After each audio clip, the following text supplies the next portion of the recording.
Hey everyone, welcome back to the Mass Retirees Weekly Update. Today's Friday, September 29th. I'm Sean Duhamel. Thank you so much for joining with us and tuning in again this week.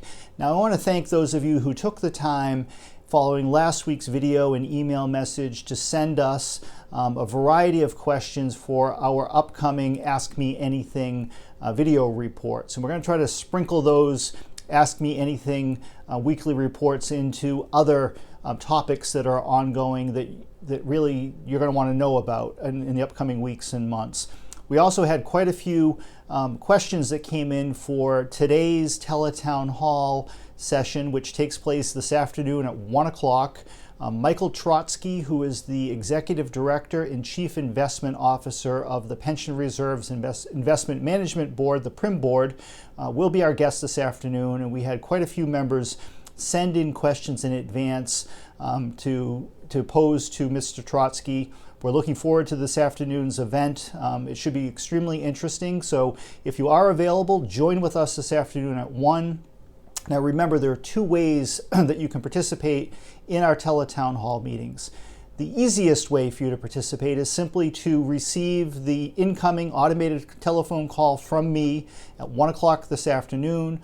All you need to do is answer the phone. You're going to be automatically connected to the meeting at no cost to you.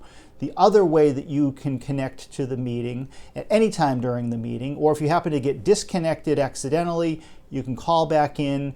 That toll-free number is published on the back of your Mass Retirees membership card. Is the Teletown Hall meeting. I believe it's published in red on the back of your membership card. It's also contained within today's email message that went out to all of our members. Now I have to ask you for a favor. If you received today's email message, please do not share the Teletown Hall meeting with folks who are not members of Mass Retirees. It's not fair to everyone else. Our meetings, whether they be Teletown Hall meetings or in-person meetings, are open to Mass Retirees members only. So as a courtesy to your fellow members, please just keep that number to yourself. However, if you do have friends or family or neighbors or know of folks who are public retirees who are not members of our association, please encourage them to join. You know, this association gets its strength from our membership, so we're only as strong as our members. So it's all about the members, whether it's serving you, advocating on your behalf. So the more folks we have, the merrier and the more effective we can be for everybody. So in terms of this week's message, which does come from the Ask Me Anything messages or question suggestions that came in, and we got quite a few questions. Some questions, however, were more of a personal nature. I responded directly to a handful of folks. I know that Nancy McGovern and Cheryl Stillman and Bill and Frank got back to different members depending on what the question was. We want to keep your privacy very much in mind. So if something was more personal, of course, we're going to get back to you in a more personal fashion. But we did receive quite a few question suggestions or topic suggestions that really appeal to everybody. And we're going to start covering those different topics week in and week out as time allows. You know, there are going to be some weeks where we have some pressing information, or there will be an event or a meeting that we really want to highlight. But we're going to kick things off today on one particular topic, and this came from a few folks who either emailed or even called me late last week, and this is in regard to Medicare Advantage plans, specifically non-group individual Medicare Advantage plans. You know, the type of plans that, once again, we're seeing advertised on late night TV or coming through direct mail solicitations that appear in your mailbox every day, or email messages that you might get. Or in some cases, we're getting reports from members of actually getting phone calls from some of these companies with a sales pitch trying to entice members to drop your either GIC plan or local health insurance plan in exchange for enrolling in one of these Medicare Advantage plans, which in most cases is a huge mistake. And in most cases, the types of plans, the non-group Medicare Advantage plans, are inferior to the coverage that you can receive or you are receiving either through the GIC or through your local municipal government. So whether it be Unicare or Harvard Pilgrim or Tufts or MGB or Health New England, the plans that are being offered through the GIC are all excellent plans. The same thing at the local level. Some of those plans I just mentioned are available at the local level. But most municipalities are offering Blue Cross Blue Shield of Massachusetts coverage, which is excellent. So whether you are a state retiree or a municipal retiree insured through the GIC, or a local retiree receiving coverage from your municipality, the benefits that you have, the healthcare plans that are available to you, and the costs of those plans, for the most part, are second to none. So if you're getting these solicitations, if someone's calling you or something's popping up in your mailbox, the best advice that we can give to you is just simply ignore it. Throw it in the circular file, in the garbage, ignore it. These types of plans are not meant for folks like you who have access to group insurance coverage that is sponsored by your former employer as a retiree.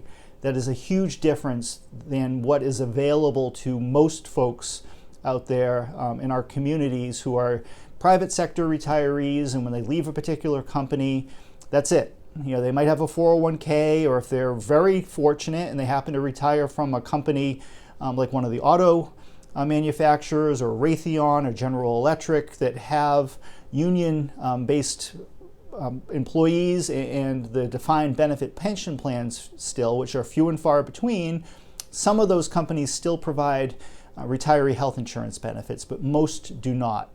Most of the time now in the private sector, once you retire, you're on your own to purchase whatever health insurance plans you can provide. And AARP is a source of some of those plans, but some of these companies really cater towards folks who really have no other alternatives other than these individual Medicare Advantage plans. But in your case, you have excellent coverage. Do not make the mistake of dropping your GIC coverage or your local coverage and jumping into one of these plans.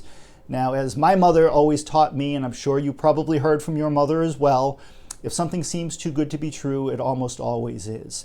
And that is generally the case when it comes to these types of insurance plans. It might sound attractive, it might sound more affordable than what you're paying right now. They might try to entice you by saying, hey, there's some dental benefits or other types of ancillary coverages or benefits, health club memberships and that sort of thing that would be available to you, which is great. What they don't tell you in many cases is about the hidden costs, the out-of-pocket costs if you happen to get sick and need to utilize your plan. The fact that many of these plans operate on what's known as a limited network. So it's essentially an HMO that you're not able to go to the doctor, the hospital, or the specialist or whatever that you might want to, because that will be out of network. Many of these plans also have very restrictive prescription drug formularies where only certain drugs are going to be approved. But if you want to take a medication that's not on that list, you're going to pay exponentially more for it. So these are just some of the general examples of what makes the benefits available through the GIC or through Blue Cross Blue Shield more robust and just better coverage than what you can get in some of these private markets. Now, the one caveat I will put out there in terms of Medicare Advantage in general, there are two different types of Medicare Advantage plans. There are the non-group individual plans that we're talking about here, but we also have group benefits through Medicare Advantage, which are good plans. Tufts has a plan, a Medicare Advantage plan that they offer through the GIC, which is excellent coverage for those members who are interested in the type of Medicare Advantage benefit packages. Blue Cross Blue Shield over the past couple of years has begun to offer their own Medicare Advantage plan, and there's a story in the November newsletter on this very topic. Now, Nancy McGovern did a great job. She wrote a couple of stories about Medicare Advantage in particular, contained in the November newsletter, which is going to press this coming week. Normally, we would not preempt our newsletter coverage with these types of reports. However, because we know that members are starting to get these type of marketing solicitations, and we're very concerned that some folks might be tricked into dropping their coverage and going on to one of these inferior plans, we wanted to get this information out to you as soon as we could.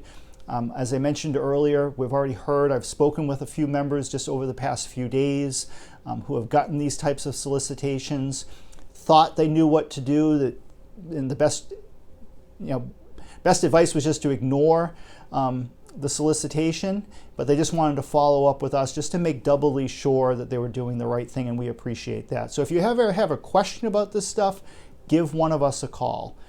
But the general rule always applies: buyer beware. If it seems too good to be true, it almost always is. So you have great insurance coverage. It's really second to none across the board.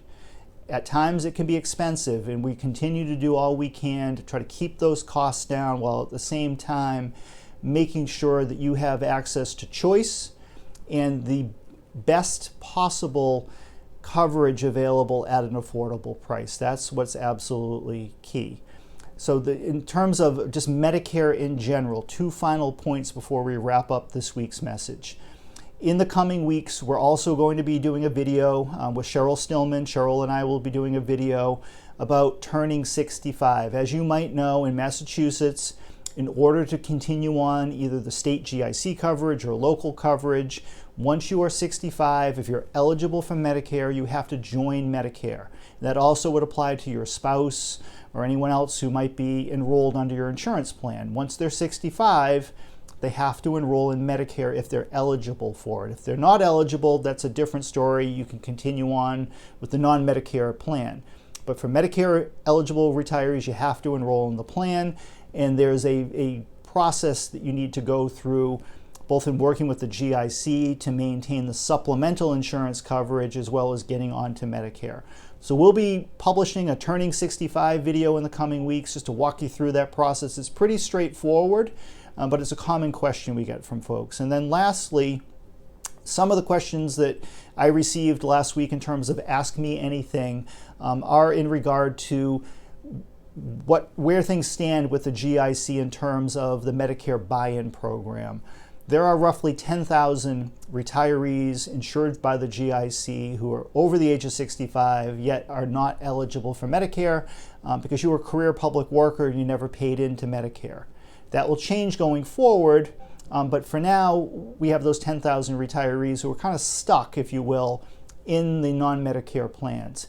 As we have been reporting, this has been an issue that we have been working on for quite some time now.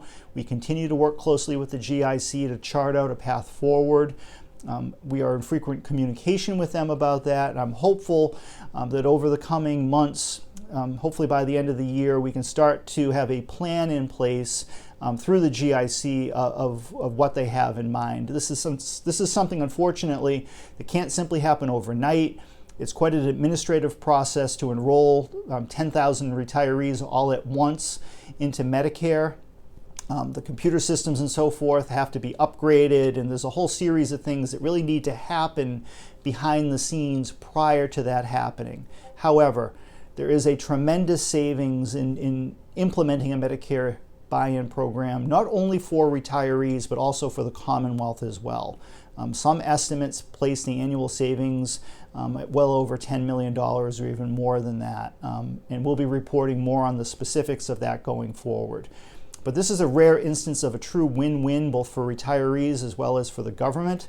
So I think everyone's on the same page that we need to get to the point where this can happen. Unfortunately, it's just taking longer than any of us would like, but for good reason. So we will continue to advocate for this. We will keep you up to date of what's going on once we have some new information. But I know that a number of you are very eager for this to take place, so I wanted to take this opportunity just to fill you in on the latest with that. But again, thank you so much for the information that came back from all of you last week. I hope you can join us this afternoon at 1 o'clock for the Teletown Hall event with Michael Trotsky. It is certain to be a very informative conversation, and I think you'll enjoy it. Take care, everybody. Bye-bye.